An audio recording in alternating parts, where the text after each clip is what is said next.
If you thought the management situation couldn't get any worse, it could. I was not the only victim of the shady practices going on. One of my previous tenants was being screwed over as well. Around mid-February of 2024, the previous tenant of my duplex messaged me showing me that a letter he received from the property manager saying he owed them $1,241.66. After reading it, I found out that there were just a few teeny tiny seriously major issues with the letter. They were as follows. The mail was sent out to the tenant on February 2nd, 2024, addressed to the same address he moved out of. However, because the tenant moved out more than 50 miles away, it took the letter extra time to get delivered.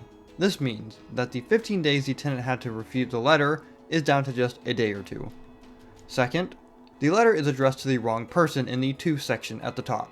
Third, neither the tenant nor I were made aware of this letter until it arrived on February 15th, 2024. The tenant was completely blindsided. Number 4.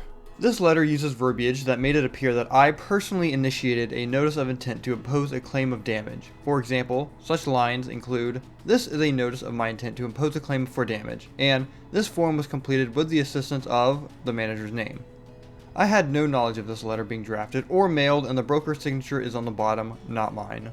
There was no itemized list or explanation to show why this amount was chosen and omitted any other fees the tenant paid, like the security deposit. This was a pattern of almost intentional confusion and lack of transparency. After this, I officially filed a complaint with the Department of Agriculture and Consumer Services of Florida as a response to these events.